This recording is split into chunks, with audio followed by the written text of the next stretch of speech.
right, top of the morning to you. Here on a Army buddy's house, which is fairly new. I think this build is only like, I don't know, maybe 2 or 3 years old, maybe 4. And since day one, he's had a problem. And I'm gonna let you all take a wild guess on what that is. So we got metal roof. Their valley's a little tight for my liking. I like to go up from this rib right here, like 6 inches.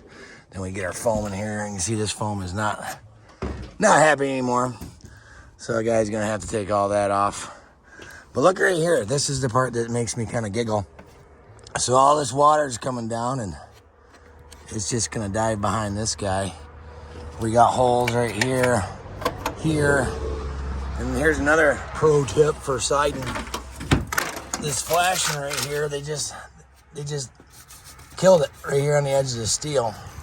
What I like to do is bring my flashing down and put it right on top of that lock right there. And then when you put your vinyl siding back on, if you do get anything behind there, it's gonna dive out onto the side and it's not gonna get in behind you.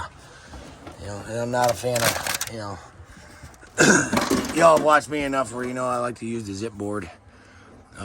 Luckily I don't see any rot right there, so that's good. So we're gonna wrap that corner like a Christmas present. Use some zip tape. Another little pro tip is, you know, I had to pull all the siding off just to get to that corner, and once you know, I gotta do the same thing over there. So when you take your siding off, you know, if you're gonna do a repair and you're gonna put it right back up where it was, leave your nails. That vinyl, especially today, it's 50 something, almost 60. You can flex it. Let me see if I can demonstrate over here. You can flex the siding down. I'll try to do this one-handed. Of course, there's a bunch of nails in this one. Oh, maybe right here. Here we go. Yeah. Right like that and like that. And that way, when you go to put your siding back together, there's no guessing, especially on something like this. When you got, you know, gables and valleys and ding-dang whistle bark and all this stuff, it'll just be a ton easier to put back together. But yeah, I'll bring you all back in when the guy gets this corner situated. We'll see you in a bit. Well, we're back, and yeah, this just got a little bit more interesting.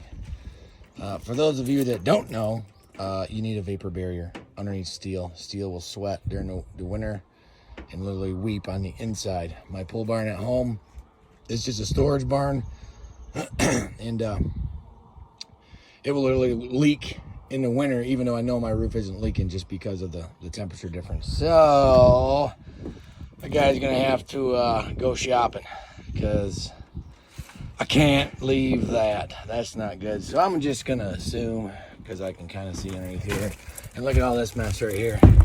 This, you know, that's in there. And look underneath there, no vapor barrier. So when I pulled the ridge off, which is over there, there's no closures here to keep all that crap out of here. And then we got, how's this dial work? I don't even know. And then obviously the you know, the obvious, there's no vapor barrier. So guy's going to lock up the trailer, head to the store, and get some stuff and things. So I'll bring you all back here in a bit. All right. 2 trips to one trip to the lumber door yard, 1 trip back to the shop, and probably 2+ hours later, here we are. So first time using this stuff right here, this, what are they calling it? Grip right. It sticks. Trust me, it sticks. So that butts up to the wall. Guy bent some black metal flashing. Let's right here, I'm gonna get you in here. So my metal goes on top of this, up the wall, is zip taped to the wall, and then we brought the Tyvek down and Tyvek tape the Tyvek to my zip tape. Now a guy was noticing, see that fella right there? A little rusty. There's one right there, rusty. One up there, rusty. And like I was saying before, I think this build's only maybe 4 or 5 years old tops. I mean, I got that corner down there just built because obviously that was the issue. But so 4 or 5 years, vinyl siding, right? Vinyl's final. Well, here's the deal. Vinyl isn't waterproof, it's water resistant. So driving rain will get behind it. So whatever your flashing has got going on, you got to make sure that it is watertight. So now this is double flashed. So mind you, when I put the steel down, there's another piece of flashing that's going to go on top of that. So we're like double for the trouble down here, because this corner is not,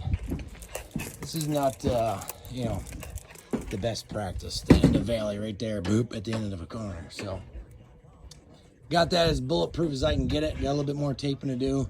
We're gonna get some closures in here. Had to take some coil stock because the fellas that did this originally, like I told you earlier, they ran the steel super close to the rib. So I had screw holes right about in here. So the guy took some coil stock, covered up those holes, squeegeed some quad in there, some good stuff. And now you can see this pencil line right there. I don't know if you can see that. Yep, right there.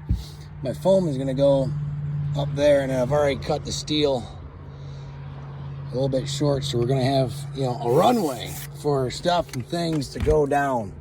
Because right now, as you can see, this thing is just getting loaded up full of crap.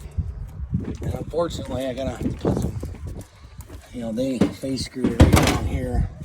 But my new metal, tucks up underneath their valley pan, wraps the corner, and then this metal comes down, wraps the corner this way. That's hammered.